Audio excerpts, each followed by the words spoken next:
Welcome to daily Hindu news analysis. మనం ప్రతిరోజు Hindu news పేపర్లో ఎగ్జామ్ పాయింట్ ఆఫ్ వ్యూలో important current affairs articles and అలాగే దాని వెనుకున్న జీకే పార్ట్ కూడా కవర్ చేస్తున్నాం. So as part of that initiative ఈరోజు మనకి ఆగస్ట్ 16th 2025. సో ముందుగా ఈరోజు వచ్చిన ఇంపార్టెంట్ హెడ్లైన్స్ చూస్తే మనకి ఫస్ట్ ఆఫ్ ఆల్ ఇక్కడ the day a village in Uttarkashi disappeared hills ఎగనీ. ఎగనీ అంటే ఇక్కడ బాధ అని అర్థం, లేదంటే ఒక ఒక మిజరీ టైప్లో మీనింగ్ వస్తుంది మనకి. ఎగనీ అంటే సో సోరో అని చెప్పేసి మీనింగ్స్ వస్తాయి. So very important. And people grieve as floods sludge devour Dharali. Dharali అనే విలేజ్ని ఈ ఫ్లడ్స్ దాని నుంచి వచ్చిన స్లడ్జ్ అంటే వేస్ట్ మ్యాటర్ ఏదైతే ఉందో ఇది మొత్తం కూడా డెవోర్ ధారలి అంటే మింగేసాయి అని చెప్పేసి పీపుల్ బాధపడుతున్నారు ఇక్కడ అని చెప్పేసి ఈ కంటెక్స్లో ఈ మీనింగ్ వస్తుంది మనకి. గ్రీవ్ అంటే బాధపడడం, సో శోక సంద్రంలో మునిగిపోవడం అనే మీనింగ్ వస్తుంది. సో డెవోర్ అంటే కన్జ్యూమ్ చేయడం, సో మింగేసింది, ఈ ఫ్లడ్స్ అనేది ఈ విలేజ్ని మింగేసింది అనే మీనింగ్ ఇక్కడ వస్తుంది మనకి. సో గ్రౌండ్ జీరోలో దీని రిలేటెడ్ ఆర్టికల్ వచ్చింది. అండ్ నెక్స్ట్ ఇంపార్టెంట్ హెడ్లైన్ చూస్తే మనకి high stakes summit Trump Putin greet each other in Alaska. So అలస్కాలో ఇద్దరు కూడా మీట్ అయ్యారు. So they greet each other అని చెప్పేసి ఇక్కడ హెడ్లైన్ ఇచ్చారు. అండ్ నెక్స్ట్ ఇంపార్టెంట్ ఆర్టికల్ చూస్తే మనకి PM calls for self reliance flags demographic plot. So Independence Day సెలబ్రేషన్స్లో భాగంగా మన prime minister of India mister Narendra Modi so Red Fort నుంచి సో స్పీచ్ అనేది ఇచ్చారు. సో ఎర్రకోట మీద జెండా ఎగురవేసి ఇండిపెండెన్స్ డే సందర్భంగా 79th ఇండిపెండెన్స్ డే సెలబ్రేషన్స్లో భాగంగా సో ఆ స్పీచ్ ఇచ్చారు. సో అందులో మనకి majorly economic and other reforms అనేవి అనౌన్స్ చేశారు. అండ్ దాంతోపాటుగా కూడా ఆపరేషన్ సింధూర్ టైంలో Indian made arms and weapon systems యొక్క సక్సెస్ గురించి హైలైట్ చేస్తూ ఆయన స్పీచ్ అనేది సో ఓవరాల్ ఈ డిఫరెంట్ ఆస్పెక్ట్స్ని కవర్ చేస్తూ ఉంది అని చెప్పేసి ఇక్కడ ఇచ్చారు.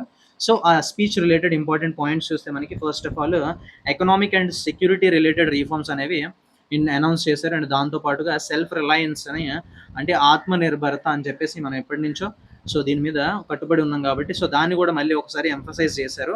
అండ్ మిషన్ సుదర్శన్ చక్ర అని చెప్పేసి so India will be building an air defence system. So ఒక ఎయిర్ డిఫెన్స్ సిస్టమ్ అని చెప్పేసి మిషన్ సుదర్శన్ చక్ర అని చెప్పేసి 2035 కల్లా సో దాన్ని బిల్డ్ చేయడానికి ఇండియా ట్రై చేస్తూ ఉంది అని చెప్పేసి అనౌన్స్ చేశారు. To not only shield military and civilian areas but also to strike back in precise targeted manner. So బయట నుంచి ఏమైనా స్ట్రైక్స్ వాటిని ఆపడమే కాకుండా అండ్ రివర్స్లో ప్రిసిషన్ టైప్లో టార్గెట్స్ని స్ట్రైక్ బ్యాక్ చేయడానికి కూడా సో ఈ మిషన్ సుదర్శన్ చక్ర అనేది ఉపయోగపడుతుంది అని చెప్పేసి బై 2035 కల్లా ఇది రెడీగా ఉంటుంది అని చెప్పేసి ఇక్కడ ఇచ్చారు. అండ్ దాంతోపాటుగా కూడా మనం already employment linked incentive scheme అని చెప్పేసి చదువుకున్నాం కదా. సో దానికే ఇప్పుడు కొత్తగా పేరు పెట్టి ప్రధాన్ మంత్రి వికసిత్ భారత్ రోజ్గార్ యోజన అని చెప్పేసి ఆ స్కీమ్ గురించి కూడా ఇక్కడ అనౌన్స్ చేశారు. సో వన్ టైం గ్రాంట్ అనేది ఇస్తారు 15,000 రూపీస్ ఎవరైతే ఫస్ట్ టైం ఎంప్లాయీస్ కింద ఒక ప్రైవేట్ సెక్టర్లో జాయిన్ అవుతారో అండ్ అలా జాయిన్ చేసుకున్నందుకు గాను ఆ ప్రైవేట్ సెక్టర్ కంపెనీ ఏదైతే ఉందో దానికి ఇన్సెంటివ్స్ కూడా ఇస్తారు to create this new employment. So దానికి ఈ స్కీమ్ పేరు రిలీజ్ చేశారు, ఎంప్లాయ్మెంట్ లింక్డ్ ఇన్సెంటివ్ స్కీమ్ అని చెప్పేసి మనం ఆల్రెడీ చదువుకున్నాం, ప్రీవియస్లీ డిస్కస్ చేసాం. అండ్ దాంతోపాటుగా నెక్స్ట్ చూస్తే మనకి made in India semiconductors అని చెప్పేసి India will launch this made in India semiconductor chips by the end of this 2025 year కల్లా స్టార్ట్ చేయబోతుంది అని చెప్పేసి చెప్పారు. అండ్ దాంతో నెక్స్ట్ చూస్తే మనకి nuclear energy capacity. So nuclear energy కెపాసిటీని ఇంక్రీజ్ చేయడానికి 10 ఫోల్డ్ టైం అంటే 10 times ఇంక్రీజ్ చేయడానికి చూస్తూ ఉంది by it's 10 nuclear energy plants by 2047 కల్లా ఇండియా ఏం చేస్తుంది అని చెప్పేసి కీ అనౌన్స్మెంట్స్లో భాగంగా సో దీని గురించి మాట్లాడారు. ఇండిపెండెన్స్ డే స్పీచ్లో రెడ్ ఫోర్ట్ దగ్గర నుంచి నేషన్ని అడ్రస్ చేస్తూ మన ప్రైమ్ మినిస్టర్ నరేంద్ర మోదీ గారు ఆయన స్పీచ్ అనేది ఇచ్చారు. అండ్ నెక్స్ట్ ఇంపార్టెంట్ ఆర్టికల్ చూస్తే మనకి major GST shakeup 12% and 28% slabs to be axed. ఇక్కడ టు బి యాక్స్డ్ అంటే to be done away with అంటే ఇప్పటి నుంచి 12% అండ్ 28% స్లాబ్స్ అనేవి ఆ స్లాబ్ రేట్స్ అనేవి ఉండవు. టు బి యాక్స్డ్ అంటే to be removed, to be cut అని చెప్పేసి మీనింగ్స్ వస్తాయి మనకి. So very important. ఇక్కడ సెంటర్ ప్రపోజ్ చేసింది ది నెంబర్ ఆఫ్ స్లాబ్స్ ఏవైతే ఉన్నాయో సో వాటిని రేషనలైజ్ చేసి తగ్గిస్తారు. సో అండ్ 5% 18% స్లాబ్స్ని మాత్రం రీటైన్ చేయనున్నారు. And lower concessional rate below 1% and high sin goods ఏవైతే ఉంటాయో, సిన్ గూడ్స్ అంటే టొబాకో రిలేటెడ్ గూడ్స్ ఏవైతే ఉంటాయో సో వాటి మీద అంటే సిగరెట్స్ కానీ బీడీస్ కానీ ఇట్లాంటి వాటి మీద సిన్ గూడ్స్ అని చెప్పేసి అంటాం, వాటి వల్ల ఎక్కువ హార్మ్ జరుగుతుంది కాబట్టి సొసైటీకి. సో వాటిని high sin rate of 40% on just 5 to 7 items each. So 5 to 7 items దాకా 40% ఆఫ్ స్లాబ్ అనేది ఉండే విధంగా చూస్తారు. అండ్ టోటల్లీ 12% అండ్ 28% ట్యాక్స్ బ్రాకెట్స్ని ఎలిమినేట్ చేయడానికి చూస్తుంది entirely. So this and 99% of items ఎప్పుడైతే ఇప్పుడు ఫర్ ఎగ్జాంపుల్ 12% స్లాబ్లో 99% ఐటమ్స్ ఉన్నాయి, అవి రిమూవ్ చేయాలని చూస్తున్నారు. అండ్ 28% బ్రాకెట్లో కూడా సో 18%కి షిఫ్ట్ చేయడానికి చూస్తున్నారు. ఇప్పుడు ఎగ్జిస్టింగ్ 12% స్లాబ్లో ఉన్నవి 5%కి షిఫ్ట్ చేయడానికి చూస్తున్నారు. అండ్ ఇవి నెక్స్ట్ జనరేషన్ జిఎస్టీ రీఫార్మ్స్ అని చెప్పేసి మన prime minister Narendra Modi so Deepavali gift కింద సో జిఎస్టీ రీఫార్మ్స్ని తీసుకొస్తామని చెప్పేసి సో ఇక్కడ అనౌన్స్ చేశారు. దీనివల్ల ట్యాక్స్ బర్డెన్ తగ్గుతుంది కామన్ మ్యాన్ మీద. సో దట్ స్పెండింగ్ అనేది దానివల్ల ఈ ట్యాక్స్ రేట్స్ అనేవి తగ్గించడం వల్ల కన్జంప్షన్ అనేది పెరుగుతుంది. అండ్ డెఫినెట్లీ ఎవేజన్ అంటే ఈ ట్యాక్స్ని కట్టకుండా ఎవరైతే ఎవేడ్ చేస్తారో సో అది కూడా తగ్గుతుంది. And widen the tax net, so దానివల్ల హయ్యర్ రెవెన్యూస్ కూడా వస్తాయి అని చెప్పేసి ఈ జిఎస్టీ రీఫార్మ్స్ ద్వారా టార్గెట్ చేస్తూ ఉంది గవర్నమెంట్. అండ్ ఇక్కడ చూస్తే మనకి కరెంట్ స్లాబ్స్ అని చెప్పేసి 0.25% ఉంది డైమండ్స్ అండ్ సెమీ ప్రీషియస్ స్టోన్స్కి, అండ్ 3% జ్యువెలరీ అండ్ ప్రీషియస్ మెటల్స్కి ఉంది. And apart from these 5%, 12%, 18%, 28% and దాంతోపాటు కంపెన్సేషన్ సెస్ అని చెప్పేసి ప్రస్తుతం ఉన్న కరెంట్ స్లాబ్స్ ఇవి. సో ఇప్పుడు ప్రపోజ్డ్ స్లాబ్స్ ఏంటంటే less than 1%, 0.25 and 3% slabs only items ఉంటాయి. అండ్ 40% రేట్ 5 to 7 గూడ్స్ మాత్రమే ఉంటాయి. అండ్ రిమైనింగ్ అన్నీ కూడా 5% అండ్ 18% స్లాబ్స్ని మెయింటైన్ చేయనున్నారు. సో జిఎస్టీ రేట్ ర్యాషనలైజేషన్ అనేది చేయనున్నారు అని చెప్పేసి ఈ ఆర్టికల్ ఇచ్చారు. అండ్ నెక్స్ట్ ఆర్టికల్ చూస్తే ఇక్కడ మనకి yet again talks for a global plastics treaty and in a stalemate. So ఇక్కడ ఇన్ ఎ స్టేల్మేట్ అంటే deadlock, no agreement. So ఈ గ్లోబల్ ప్లాస్టిక్స్ ట్రీటీ ఏదైతే జెనీవాలో జరుగుతూ ఉందో సో అది డెడ్ లాక్లో ఎండ్ అయింది. సో ఒక అగ్రిమెంట్కి రీచ్ అవ్వలేదు అనే మీనింగ్ వస్తుంది ఇక్కడ మనకి. End in a stalemate, so దీని meaning important, deadlock or reaching no agreement. And next ఇక్కడ చూస్తే మనకి టెక్స్ట్ అండ్ కంటెక్స్ట్ పేజ్లో why is there no Palestine state అని చెప్పేసి ఇచ్చారు. సో ఎందుకు ప్యాలెస్తీన్ స్టేట్ లేదు ఇప్పటి వరకు అని చెప్పేసి ఇక్కడ ఇచ్చారు. And why several peace agreements lie in tatters. ఇక్కడ లై ఇన్ టాటర్స్ అంటే చెల్లా చెదురుగా ఉన్నాయి. సెవెరల్ పీస్ అగ్రిమెంట్స్ ఏవైతే ఇంతకుముందు జరిగాయో ప్యాలెస్తీన్ స్టేట్ రిలేటెడ్ సో అవి చెల్లా చెదురుగా సరిగ్గా ఇంప్లిమెంటేషన్ జరగకుండా ఎందుకు టాటర్స్, లై ఇన్ టాటర్స్ అంటే చెల్లా చెదురుగా పడిపోయి ఉన్నాయి అంటే రిప్డ్ అనే మీనింగ్ వస్తుంది మనకి. టాటర్స్ మీనింగ్ ఇంపార్టెంట్. అండ్ ఈ ఆర్టికల్ చూస్తే మనకి సింపుల్గా సమ్మరీ చూద్దాం. సో మనకి ఎగ్జామ్ పాయింట్ ఆఫ్ వ్యూలో అంత ఇంపార్టెంట్ కాదు, కానీ వెస్ట్ ఏషియాలో ఈ గ్లోబల్ టెన్షన్స్ ఏవైతే ప్రస్తుతం ఎప్పుడూ ఉన్నాయి కాబట్టి, ఎందుకంటే ఇజ్రాయెల్ గాజా వార్ జరుగుతుంది. సో దీనివల్ల ఎప్పుడు కూడా అక్కడ టెన్షన్స్ అనేవి ఉంటూనే ఉంటాయి. సో దానివల్ల ట్రేడ్ రిలేటెడ్ డిస్ట్రప్షన్స్ జరిగే అవకాశం కూడా ఉంటుంది.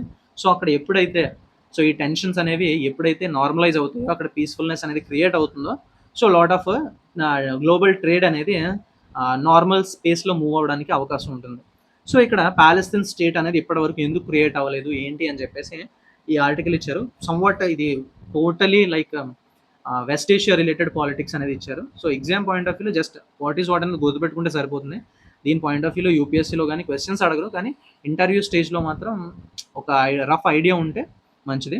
అండ్ రిమైనింగ్ ఎగ్జామ్స్కి అయితే అస్సలు అవసరం లేదు. కొన్ని పాయింట్స్ ఉంటాయి ఏంటి అవసరం అవి నేను క్లియర్గా చెప్తాను. ఈ ఆర్టికల్ మొత్తం ఒకసారి సమ్మరీ చూద్దాం మనం సింపుల్గా. సో ఎట్ ఫస్ట్ ఇక్కడ చూస్తే మనకి జెరూసలం అనేది సో క్రిస్టియన్స్కి అనేది ఒక important place.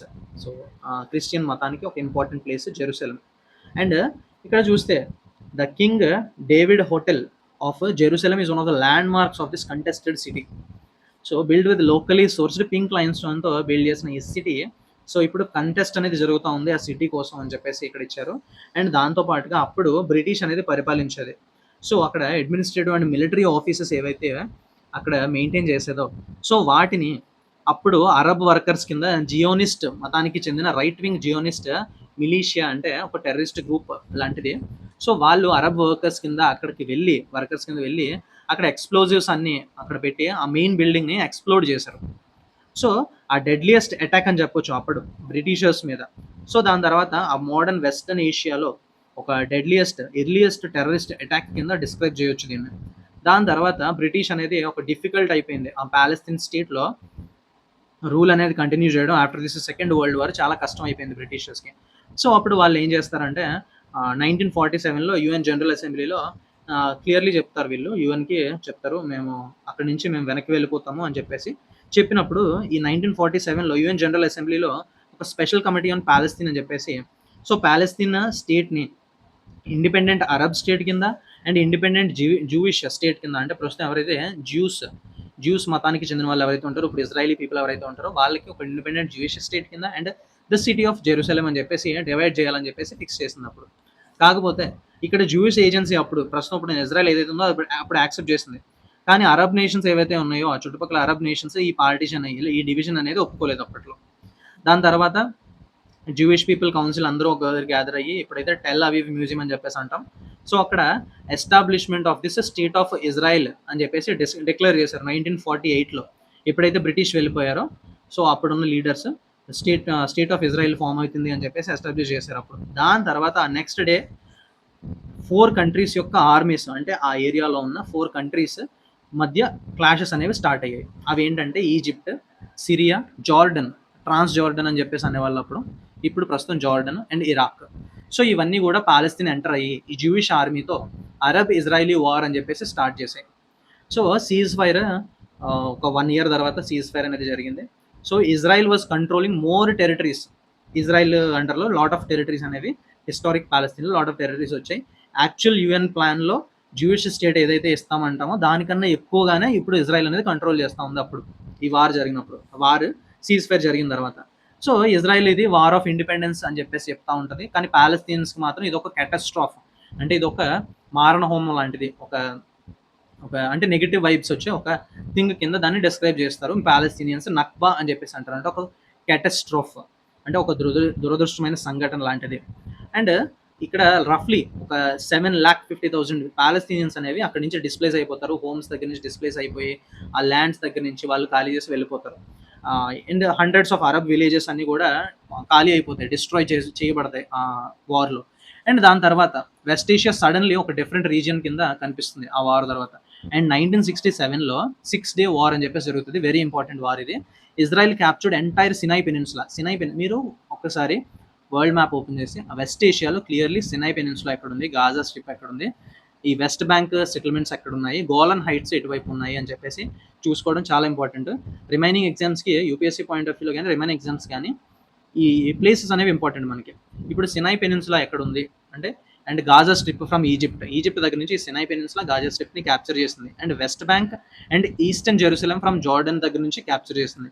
And Golan heights అని చెప్పేసి సిరియాలో ఉంటాయి. సో వాటిని కూడా క్యాప్చర్ చేసి టోటలీ ఏదైతే యూఎన్ పార్టిషన్ ప్లాన్లో 55% జూయిష్ స్టేట్కి ఇస్తామని చెప్పామో, కానీ ఇప్పుడు 75% ఈ వార్ తర్వాత 75% ఇజ్రాయెల్ కంట్రోల్లోనే ఉంటుంది. And after 1967 war the whole of Palestine came under Israel control. So total Palestine మొత్తం కూడా ఇజ్రాయెల్ పీపుల్ కంట్రోల్లోకి వచ్చేసింది. సో అది 1967 వార్.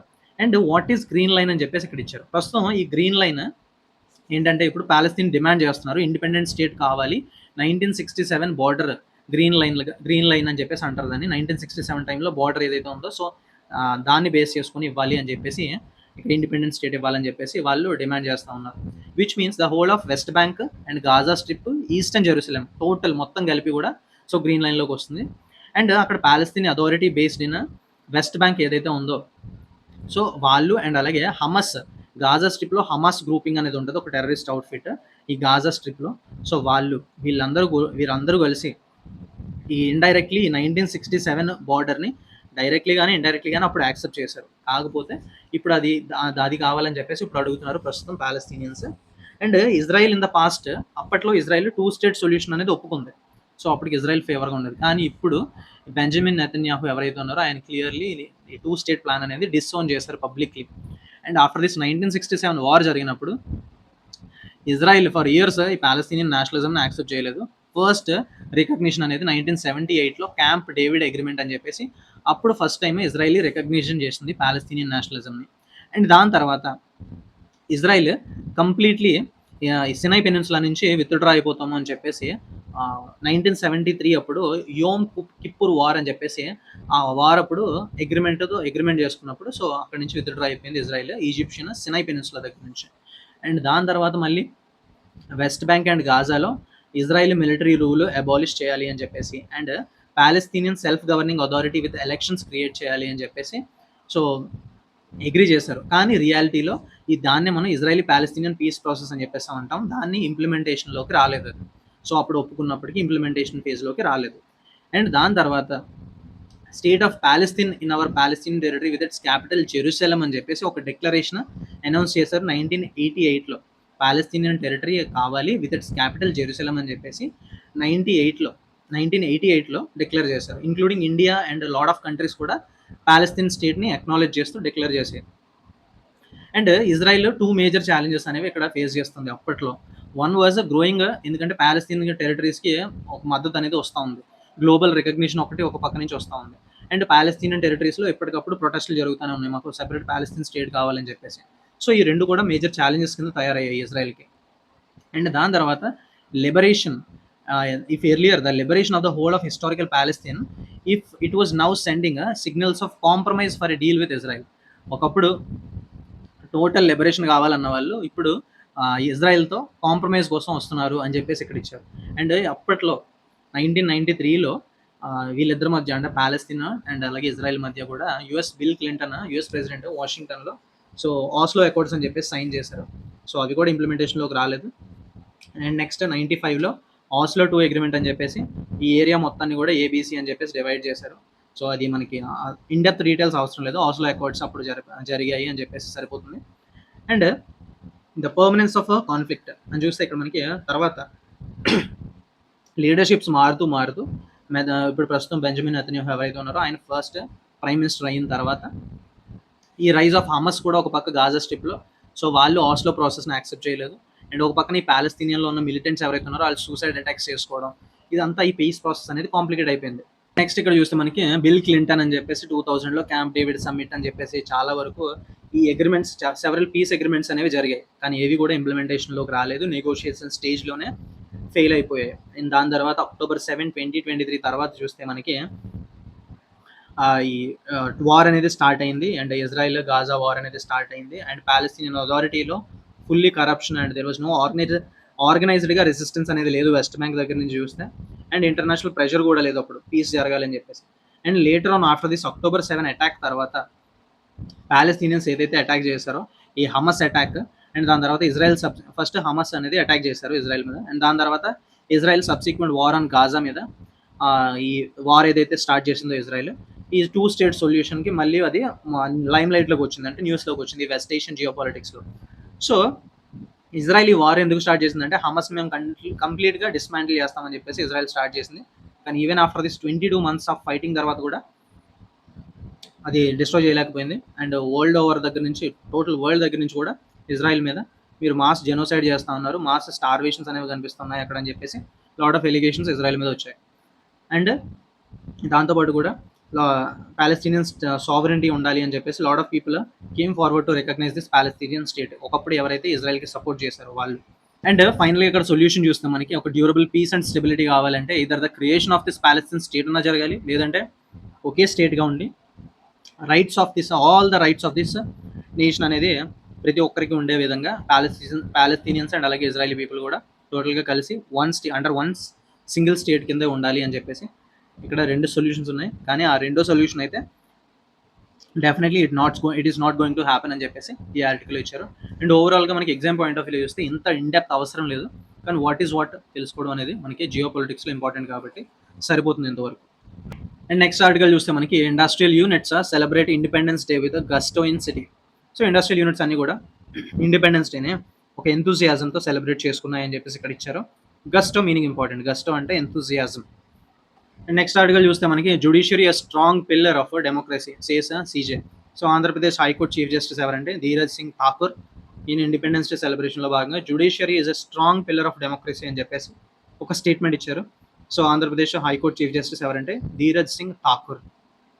అండ్ నెక్స్ట్ ఇక్కడ చూస్తే మనకి the vast coast line is a boon for maritime trade అని చెప్పేసి ఇచ్చారు కదా. ఇక్కడ బూన్ మీనింగ్ ఇంపార్టెంట్, బూన్ అంటే ఒక వరం అని అర్థం, ఒక లక్కీ థింగ్ అని చెప్పేసి అర్థం. సో వాస్ట్ కోస్ట్ లైన్ అనేది మనకు ఒక వరము, ఎందుకంటే మ్యారిటైమ్ ట్రేడ్కి చాలా వరకు ఉపయోగపడుతుంది. కానీ it will become our greatest weakness అవే అవకాశం ఉంది ఇఫ్ నాట్ ప్రొటెక్టెడ్. మనం సెక్యూర్లీ ప్రొటెక్ట్ చేసుకోకపోతే డెఫినెట్లీ మనకు గ్రేటెస్ట్ వీక్నెస్ కింద తయారయ్యే అవకాశం ఉంది నేషనల్ సెక్యూరిటీకి అని చెప్పేసి ఇక్కడ మన డిప్యూటీ సీఎం పవన్ కళ్యాణ్ చెప్పారు. అండ్ నెక్స్ట్ ఆర్టికల్ చూస్తే మనకి డెత్స్ అండ్ ఆబ్యూటరీస్లో Nagaland governor La Ganesan no more. So ఆయన చనిపోయారు. సో ఆక్టోగెనేరియన్ అని చెప్పేసి అంటాం మనం. సో 80 years ప్లస్ ఉన్న వాళ్ళని మనం ఆక్టోగెనేరియన్ అని చెప్పేసి అంటాం. సో లా గణేషన్ ప్రస్తుతం నాగాలాండ్ గవర్నర్ అండ్ ఇంతకుముందు తమిళనాడు బీజేపీ ప్రెసిడెంట్ కింద కూడా చేశారు ఈయన. So he is no more. So deaths and related న్యూస్లో ఈ నేమ్ అనేది ఇంపార్టెంట్ మనకి. అండ్ నిన్న కూడా మనం చదువుకున్నాం వి స్పేస్ అని చెప్పేసి. సో ఆయన కూడా 80 years ప్లస్ ఉన్నప్పుడే చనిపోయారు అని చెప్పేసి. సో ఆయన రిలేటెడ్ టు విచ్ గేమ్ అని చెప్పేసి కామెంట్ సెక్షన్లో కామెంట్ చేయండి. అండ్ నెక్స్ట్ ఎడిటోరియల్ పేజ్లో చూస్తే మనకి the politics of insurgency the decline of naxalism అని చెప్పేసి ఇక్కడ ఇచ్చారు. సో ఇందులో మనకి ఇంపార్టెంట్ పాయింట్స్ చూస్తే మనకి ఫస్ట్ ఆఫ్ ఆల్ ప్రస్తుతం ఆర్టిఫిషియల్ ఇంటెలిజెన్స్ అనేది లీడ్ చేస్తూ ఉంది డెవలప్మెంట్స్ అన్నిటిని కూడా. So on line of it a case of contrast అని చెప్పేసి ఇక్కడ ఇచ్చారు. September 11లో 2001 అటాక్ ట్విన్ టవర్స్, న్యూయార్క్లో ఉన్న ట్విన్ టవర్స్ మీద అటాక్ అనేది జరిగింది. ద థ్రెట్ ఆఫ్ టెర్రరిజం అనేది క్లియర్లీ అప్పుడు సో వరల్డ్ మొత్తం చూస్తుంది. అండ్ దాని తర్వాత still 25 years lot of time అవుతున్నప్పటికీ కూడా స్టిల్ ఏదో ఒక విధంగా ఈ ఇస్లామిక్ స్టేట్ రిలేటెడ్ సో ఈ టెర్రరిస్ట్ కిల్లింగ్స్ కానీ ఈ టెర్రరిజం అనేది ఇంకా స్టిల్ అలైవ్గానే ఉంది అని చెప్పేసి ఇక్కడ ఇచ్చారు. అండ్ ఆన్లైన్ క్యాంపెయిన్స్ పెరగడంతో ఈ లోన్ వోల్ఫ్ అటాక్స్ అంటే సింగిల్ మ్యాన్ తనకు తాను బాంబు పేల్చుకొని చనిపోవడం అంటే పుల్వామా అటాక్ లైక్. సో అలాంటి లోన్ వోల్ఫ్ అటాక్స్ అంటే సింగిల్ పర్సన్ అటాక్ చేస్తున్నారు, లాట్ ఆఫ్ పీపుల్ని చంపేస్తున్నారు టెర్రరిజం రిలేటెడ్ యాక్టివిటీస్ చేస్తూ అని చెప్పేసి ఇక్కడ ఇచ్చారు. అండ్ మన యూనియన్ హోమ్ మినిస్టర్ చూస్తే సో టాసిటర్న్ యూనియన్ హోమ్ మినిస్టర్ అని చెప్పేసి ఇక్కడ ఇచ్చారు కదా. టాసిటర్న్ మీనింగ్ ఇంపార్టెంట్. టాసిటర్న్ అంటే అన్టాకేటివ్ అంటే ఎక్కువగా మాట్లాడరు అని చెప్పేసి మీనింగ్ వస్తుంది. రిజర్వ్డ్. సో ఆయన కూడా end of naxalism is near అంటే మిడ్ 2026 కల్లా సో నక్సలిజంని కంప్లీట్లీ మేము ఎండ్ చేస్తామని చెప్పేసి ఒక ఎయిమ్ అనేది పెట్టుకున్నారు ఇండియా తరపు నుంచి. అండ్ అలాగే ఒకప్పుడు రెవల్యూషనరీ లీడర్స్ చూస్తే మనకి చారు మజుందార్, కాను సన్యాల్, సత్యనారాయణ్ సింగ్, కొండపల్లి సీతారామయ్య వీళ్ళందరూ కూడా they were being praised for their valour. వాళ్ళ గ్రేట్నెస్ కోసం వాళ్ళు నక్సలిజానికి సపోర్ట్ చేసినప్పటికీ కూడా దే వర్ ఎక్స్టోల్డ్. ఎక్స్టోల్డ్ అంటే ప్రైజ్ అనే మీనింగ్ వస్తుంది మనకి. ఎక్స్టోల్డ్ మీనింగ్ ఇంపార్టెంట్. ఎక్స్టోల్డ్ అంటే ప్రైజ్. సో దాని తర్వాత వన్స్ అపాన్ ఏ టైంలో ఈ రెవల్యూషనరీ మూవ్మెంట్ అనేది ఇంటిగ్రేటెడ్గా ఉండేది. దాని తర్వాత రీజనల్ ఎంటిటీస్ కింద స్ప్లిట్ అయిపోయింది. For example communist party of India, Leninist, Marxist అని చెప్పేసి విడిపోయాయి. అండ్ మెల్లగా దాని తర్వాత హిల్లీ అండ్ ఫారెస్టెడ్ రీజియన్స్లోకి చొరబడింది నక్సలిజం అనేది. ఆంధ్రప్రదేశ్, మహారాష్ట్ర, ఛత్తీస్గఢ్ రిలేటెడ్ స్పేసెస్లో ఇది ఎక్కువగా ప్రాబల్యం చూపించింది. దాని తర్వాత జనరలీ ఈ మావోయిజం లేదంటే నక్సలైట్స్ రిలేటెడ్ వాళ్ళ హీరోస్ని once upon a time revolutionaries ఎవరైతే ఉన్నారో చైనాస్ రిలేటెడ్ ఈ మావో ఈయన దగ్గర నుంచే మనకి మావోయిజం అనేది వచ్చింది మనకి. And Vietnam's Ho Chi Minh and South America's Che Guevara వీళ్ళందరూ రెవల్యూషనరీస్ అప్పట్లో చాలా ఫేమస్ అయిన వ్యక్తులు. అండ్ ఈవెన్ యాజ్ అ చారు మజుందార్ ఆఫ్ బెంగాల్ ఈయన న్యూ మెస్సయ్య అని చెప్పేసి అప్పట్లో వాళ్ళని అంతలాగా కీర్తించేవాళ్ళు. సో మావోయిస్ట్ రిలేటెడ్ పీపుల్ని కూడా. And the campaign against naxalism చూస్తే మనకి ప్రీవియస్ ఇయర్లో 1 yearలోనే 357 నక్సలైట్స్ని చంపారు. అందులో more than third belong to women cadre. అందులో ఎక్కువ మంది విమెనే ఉన్నారు అని చెప్తున్నారు. And the ఎపీ centre of this violence అనేది మనకి దండకారణ్య రీజన్ అని చెప్పేసి అంటాం. Bastar district in Chhattisgarh and Gadchiroli in Maharashtra and several areas of Odisha and Andhra Pradesh. So దీని అన్ని కూడా ఈ నక్సలిజం యొక్క ఎపీ సెంటర్ కింద ఉంటూ వచ్చింది ఎప్పుడు కూడా. అండ్ ఇప్పుడు ఈ టెరిటరీ అనేది తగ్గిపోవడం, shrinkage of this territory and దాంతోపాటు కూడా ఇంటర్నల్గా కొన్ని కాన్ఫ్లిక్ట్స్ రావడం ఈ నక్సలైట్స్ మధ్య. అండ్ లీడర్షిప్ క్రైసిస్ అనేది వచ్చింది. అండ్ ఎందుకంటే మెయిన్ హెడ్స్ ఎవరైతే ఉన్నారో వాళ్ళు చనిపోవడంతో సో ఇది తగ్గుముఖం పడుతూ వచ్చింది నక్సలిజం అనేది. అండ్ న్యూ టర్మ్ చూస్తే మనకి అర్బన్ నక్సల్స్ అని చెప్పేసి డిస్క్రైబ్ చేస్తూ ఉన్నారు. ఇప్పుడు ఎవరైతే గవర్నమెంట్కి అగెనిస్ట్గా డిసెంట్ ఏదైతే చూపిస్తూ ఉన్నారో సో వాళ్ళు అర్బన్ పాకెట్స్లో ఉన్న వాళ్ళని అర్బన్ నక్సల్స్ అని చెప్పేసి వాళ్ళని డెసిగ్నేట్ చేస్తూ ఉన్నది గవర్నమెంట్ కానీ చుట్టుపక్కల ఉన్న పీపుల్ కానీ. గవర్నమెంట్ అడ్మినిస్ట్రేషన్కి పాలసీస్కి అగెనిస్ట్గా ఉంటే వాళ్ళని అర్బన్ నక్సల్స్ కింద ఏదైతే వాళ్ళని డెసిగ్నేట్ చేస్తున్నారో అది ఒరిజినల్ నక్సలైట్స్కి పెద్దగా అసలు పొంతనే లేదు. సో అలా చేయడం అనేది కరెక్ట్ కాదు. రాంగ్ క్లాసిఫికేషన్ వల్ల మనకి అన్ఇంటెండెడ్ కాన్సిక్వెన్సెస్ అనేది చూడాల్సి వస్తుంది అని చెప్పేసి ఈ ఆర్టికల్ ఇచ్చారు. అండ్ ఓవరాల్గా చూస్తే మనకి అంటే నక్సలిజం అనేది చాలా వరకు తగ్గుముఖం పట్టింది. 2026 కల్లా దీన్ని టోటల్గా రిమూవ్ చేయాలని చెప్పేసి యూనియన్ గవర్నమెంట్ టార్గెట్ పెట్టుకుంది. And next important editorial article చూస్తే మనకి పారాడైమ్ షిఫ్ట్ అని చెప్పేసి ఇక్కడ ఇచ్చారు. పారాడైమ్ అంటే ఒక model shift. So India needs to think a new of it's trade relations and strategies. ఎందుకంటే ఒక పక్క యూఎస్ టారిఫ్స్ 25% అండ్ అగైన్స్ మళ్ళీ దాని మీద ఇంకో 25% వేసినప్పుడు 50% కూడా ఇండియాస్ సీ ఫుడ్ ఇండస్ట్రీ ఎక్కువగా దీనివల్ల ఎఫెక్ట్ అవుతూ ఉంది. ఎందుకంటే most of the people livelihoods 28 million people దీని మీద ఆధారపడి బతుకుతున్నారు. సో దానివల్ల గవర్నమెంట్ అనేది దానికి related so tweaking this export promotion mission ఏదైతే 2025 యూనియన్ బడ్జెట్లో అనౌన్స్ చేశారో 2250 క్రోర్స్తో ఫిజికల్ ఇయర్కి, సో దాన్ని కొంచెం చేంజ్ చేస్తారు. సో డిఫరెంట్ మినిస్ట్రీస్ని ఫోకస్ చేస్తూ ఏవైతే థ్రెట్ ఫేస్ చేస్తూ ఉంటాయో ఈ టారిఫ్స్ వల్ల, సో వాటిని ఫోకస్ చేస్తూ సో ఈ మిషన్ అనేది మళ్ళీ రీడ్రా చేస్తున్నారు. సో ట్వీకింగ్ అంటే చేంజింగ్ అని చెప్పేసి. సో దానివల్ల ఈ చీపర్ ఎక్స్పోర్ట్ క్రెడిట్ అనేది ఈజీగా దొరుకుతుంది. అండ్ నాన్ ట్రేడ్ బ్యారియర్స్ ఏవైతే ఉన్నాయో సో వాటి నుంచి కూడా ఓవర్కమ్ చేయొచ్చు. And to ensure payments from overseas buyers దగ్గర నుంచి, and mostly focus is on MSMEs. And lot of ministries are included in this. ఎందుకంటే కామర్స్ మినిస్ట్రీ ఒక పక్కన, and MSME, finance and textiles fisheries మినిస్ట్రీస్ని కూడా ఇంక్లూడ్ చేశారు. And these two industries, textiles fisheries చూస్తే మనకి about 135 million Indians, largest segment of this MSMEs, ఎక్కువగా most impact అవ్వనున్నాయి. ఎందుకంటే 135 మిలియన్ పీపుల్ ఇండియన్స్ ఈ రెండు సెక్టర్స్ మీద ఆధారపడి బతుకుతున్నారు. అండ్ యూఎస్ నుంచి చూస్తే మనకి typically 1/3 India's apparel and sea food exports annually కూడా 1/3 యూఎస్కే వెళ్తున్నాయి మన దగ్గర నుంచి. సో దాన్ని ఇన్ దాట్ బ్యాక్ డ్రాప్ మనకి చాలా అవసరం. అండ్ ప్రస్తుతం బైలాటరల్ ట్రేడ్ అగ్రిమెంట్ చూస్తే మనకి డెడ్ లాక్ అయ్యి ఉంది. And Modi and Donald Trump మధ్య ఉన్న ఫ్రెండ్షిప్ కూడా ఇప్పుడు మనకి ఏమీ చేసి పెట్టలేకపోయింది. అండ్ ఒకప్పుడు కోల్డ్ వార్ జరిగినప్పుడు ఉన్న రిలేషన్స్ కన్నా చూస్తే ఇప్పుడు ఇంకా దారుణంగా ఉన్నాయి. ఎకనామికల్లీ, కల్చరలీ, మిలిటరీలీ చూస్తే ఓవరాల్గా కూడా సోర్ రిలేషన్స్ అనేవి ఉన్నాయి మన ఇద్దరి మధ్య కూడా. And trade and service roots కానీ, సప్లై చైన్స్ కానీ మనకి కొన్ని ఇయర్స్ పడుతుంది వాటిని మనం బిల్డ్ చేసుకోవడానికి. అవి అంత సింపుల్గా మనం ఓవర్ నైట్ సో దాన్ని డిస్ట్రాయ్ చేసుకోలేము, అన్డూయింగ్ చేసుకోలేము, అంటే వెనక్కి తీసుకోలేము. సో అవి కంటిన్యూ చేయాల్సి వస్తుంది. అండ్ అవే క్లియర్లీ ఎవిడెన్స్ మనకి చూస్తూ ఉంటే యూరోపియన్ యూనియన్ ఏదైతే ఉందో రష్యన్ ఆయిల్ బై చేస్తూ ఉంది. And global dependence rare earth elements కోసం చైనా మీద డిపెండ్ అయ్యి ఉంది.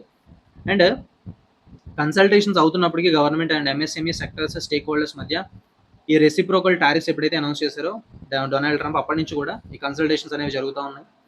అండ్ డెఫినెట్లీ గవర్నమెంట్ ఇంటర్వెన్షన్ అనేది దీని మీద ఉండాలి. ఎందుకంటే back bone of this economy. ఎందుకంటే 45.79% గూడ్స్ ఎక్స్పోర్ట్స్ అనేవి ఎంఎస్ఎంఈ సెక్టర్ నుంచే ఉన్నాయి. అండ్ దాంతోపాటుగా 28 crore పీపుల్ అనేది ఎంప్లాయ్మెంట్ అనేది ఉంది. అండ్ ఫిషరీస్ సెక్టర్ ఏంటంటే 240 డే మారటోరియం పీరియడ్ అనేది అడుగుతూ ఉంది ఈ పోస్ట్ షిప్మెంట్ క్రెడిట్ రీపేమెంట్ కోసం. అండ్ టెక్స్టైల్స్ కూడా మనకి అప్రెల్ కానీ, జమ్ అండ్ జ్యువెలరీ సెక్టర్స్ కూడా ఇంట్రెస్ట్ సబ్వెన్షన్ అడుగుతూ ఉన్నాయి. అండ్ ఓవరాల్గా ఈ సెక్టర్లో గవర్నమెంట్ ఇంటర్వెన్షన్ అనేది ఎంతైనా అవసరం అని చెప్పేసి ఈ ఆర్టికల్ ఇచ్చారు.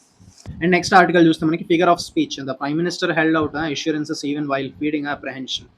So clearly Independence Day speech ఏదైతే ఇచ్చారో దాని గురించి చెప్తా ఉన్నారు ఇక్కడ. Continuously Narendra Modi 12th consecutive Independence Day celebration address అనేది ఇచ్చారు రెడ్ ఫోర్ట్ దగ్గర నుంచి. సో ఇందులో ఎక్కువగా నేషనల్ సెక్యూరిటీ అండ్ అలాగే సెల్ఫ్ రిలయన్స్ గురించి ఎక్కువగా స్ట్రెస్ చేశారు. And communally coloured demographic threat అనేది తయారవుతూ ఉంది మనకి. సో ఏంటంటే clearly different రిలీజియన్స్లో different growth rates ఉన్నాయి అని చెప్పేసి క్లియర్లీ డైరెక్ట్లీ మెన్షన్ చేయకుండా క్లియర్లీ సో ఇండైరెక్ట్గా మెన్షన్ చేశారు. అండ్ అలాగే ఇన్ఫిల్ట్రేషన్, అన్డాక్యుమెంటెడ్ మైగ్రెంట్స్ అనేవి వస్తూ ఉన్నారు నైబరింగ్ కంట్రీస్ నుంచి, అదొక థ్రెట్ కింద తయారవుతుంది మనకి. అండ్ దానితో పాటుగా కూడా కొన్ని ఇష్యూస్ని క్లియర్లీ ఫోకస్ చేశారు. సెల్ఫ్ రిలయన్స్ ఉండాలి కొన్ని ఫీల్డ్స్లో, అందే economy, defence and technology and youth ఎంపవర్మెంట్లో క్లియర్లీ మనకి సెల్ఫ్ రిలయన్స్ అనేది ఉండాలి. And India's national and security and developmental landscape అనేది ఎప్పటికప్పుడు మారుతూ మనం అప్గ్రేడ్ చేస్తూ ఉండాలి. అండ్ మోదీ కూడా క్లియర్లీ ఆపరేషన్ సింధూర్లో ఆర్మ్డ్ ఫోర్సెస్ని క్లియర్లీ అక్కడ ఇండియాస్ డిఫెన్స్ క్యాపబిలిటీస్ కానీ అండ్ ఇండిజినస్ వెపనరీ గురించి కూడా కానీ సో క్లియర్లీ పొగిడారు, అంటే లాడెడ్ అంటే ప్రైజ్ చేయడం. అండ్ పర్టికులర్లీ పాకిస్తాన్ని రెఫర్ చేస్తూ సో ఇండియాస్ అడ్వైజరీ అని పాకిస్తాన్ రిఫర్ చేస్తూ పాలసీ ఆఫ్ జీరో టాలరెన్స్ అనేది చూపిస్తాం మేము క్రాస్ బార్డర్ టెర్రరిజం కానీ అటాక్స్ కానీ జరిగినట్లయితే. అండ్ దాంతోపాటు కూడా మావోయిస్ట్ ఇన్సర్జెన్సీ గురించి కూడా కాంబాట్ ఎలా చేస్తూ ఉన్నాం అని చెప్పేసి. అండ్ మిషన్ సుదర్శన్ చక్రాన్ని మనం ఆల్రెడీ చదువుకున్నాం స్టార్టింగ్ ఆర్టికల్లో. అండ్ దాన్ని తయారు చేయడానికి అనౌన్స్ చేశారు. అండ్ ఒక పక్కన యూఎస్ నుంచి టారిఫ్స్ చూస్తూ ఉంటే సో ఈ డొమెస్టిక్ ఎకానమీని revving up this domestic economy promise అనేది ఇచ్చారు. డెఫినెట్లీ డొమెస్టిక్ ఎకానమీని మేము బూస్టప్ చేస్తాము. అండ్ ఇండియన్ ఎకానమీ ఏదైతే ఛాలెంజెస్ ఫేస్ చేస్తూ ఉందో సో వాటిని గురించి కూడా క్లియర్గా మేము కంట్రోల్ చేస్తాము. And GST reforms Diwali offer కింద జిఎస్టీ రీఫార్మ్స్ తీసుకొస్తాము. దానివల్ల ట్యాక్స్ బర్డెన్ అనేది తగ్గుతుంది. కోర్ గూడ్స్ అండ్ సర్వీసెస్ దాని మీద ట్యాక్స్ బర్డెన్ తగ్గడం వల్ల బిజినెస్ అనేది బూస్ట్ అవుతుంది అని చెప్పేసి. And clearly ideological eco system అనేది క్లియర్లీ కల్టివేట్ చేశారు ఈ స్పీచ్తో. అండ్ మెటీరియల్ ఛాలెంజెస్ ఏవైతే ఫేస్ చేస్తూ ఉందో ఇండియా నేషన్ ఏదైతే ఫేస్ చేస్తూ ఉందో దాన్ని కూడా ట్యాకిల్ చేయడానికి రెడీగా ఉన్నాం. And the success of one however can only come at the cost of the other అని చెప్పేసి ఈ ఆర్టికల్ క్లియర్లీ ఇండిపెండెన్స్ డే స్పీచ్లో ఇంపార్టెంట్ థింగ్స్ అన్ని కవర్ చేస్తూ ఈ ఆర్టికల్లో ఇచ్చారు. అండ్ నెక్స్ట్ ఇక్కడ గ్రౌండ్ జీరో పేజ్లో చూస్తే మనకి the day a village in Uttarkashi disappeared అని చెప్పేసి ఇక్కడ ఇచ్చారు. On August 5th a deluge of rain that led to a landslide and flooding flattened the village of Darali in Uttarakhand. So ఇక్కడ deluge meaning important. Deluge అంటే severe flood అనే meaning important, very important. So lot of rain రావడం వల్ల అక్కడ land slide జరిగింది and అలాగే flooding జరిగింది. దానివల్ల టోటల్ విలేజ్ మొత్తం కూడా తుడిచిపెట్టుకుపోయింది ఈ ఫ్లడ్ అనేది అని చెప్పేసి ఈ ఆర్టికల్లో ఇచ్చారు. అండ్ ఓవరాల్గా అక్కడ అప్పుడు జరిగిన సిచ్యువేషన్స్ ఏంటి అని చెప్పేసి ఈ ఆర్టికల్లో ఇచ్చారు. అవి అంతగా ఇంపార్టెంట్ కాదు. కాకపోతే ఇక్కడ డిజాస్టర్ మేనేజ్మెంట్లో మన rescue operations and rehabilitation operations ఎలా ఉన్నాయి అని చెప్పేసి ఆ పాయింట్ ఆఫ్ వ్యూలో వెరీ ఇంపార్టెంట్. అండ్ రీసెంట్లీ మనకి ఇలాంటి క్లౌడ్ బర్స్ట్స్ కానీ ఇట్లాంటి ఎక్కువ జరుగుతూ ఉన్నాయి, ల్యాండ్ స్లైడ్స్ కానీ. So this ongoing this increasing trend of this disasters. So దానివల్ల సో మనం ఇట్లాంటి ఛాలెంజెస్కి ఎటువంటి మెజర్స్ తీసుకోవాలి అని చెప్పేసి ఆ పాయింట్ ఆఫ్ వ్యూలో సో మనకి ఇది ఒక గుడ్ ఎగ్జాంపుల్. మనం డెఫినెట్లీ దీని గురించి మెన్షన్ చేయొచ్చు ఎగ్జాంపుల్స్లో. అండ్ అలాగే ఇక్కడ చూస్తే మనకి landslides continued intermittently even a week after the Dharali tragedy. So ఇక్కడ ఇంటర్మిటెంట్లీ అంటే ల్యాండ్ స్లైడ్స్ ఈ ట్రాజడీ జరిగిన 1 వీక్కి కూడా అలానే ఇంటర్మిటెంట్లీ ల్యాండ్ స్లైడ్స్ కంటిన్యూ అవుతూ ఉన్నాయి. అది hampering this relief work. So relief work ఏదైతే జరుగుతూ ఉందో దాని తర్వాత దానికి ఒక అడ్డుగా లాట్ ఆఫ్ ల్యాండ్ స్లైడ్స్ అనేవి జరుగుతూ వచ్చాయి అని చెప్పేసి ఇక్కడ ఇచ్చారు. సో ఇంటర్మిటెంట్లీ అంటే ఇర్రెగ్యులర్లీ, సో నాట్ ఆఫెన్, అప్పుడప్పుడు అలా జరుగుతూ వచ్చాయి అని చెప్పేసి ఇక్కడ ఇచ్చారు. సో ఇంటర్మిటెంట్లీ మీనింగ్ ఇంపార్టెంట్, ఇంటర్మిటెంట్లీ అంటే ఇర్రెగ్యులర్లీ.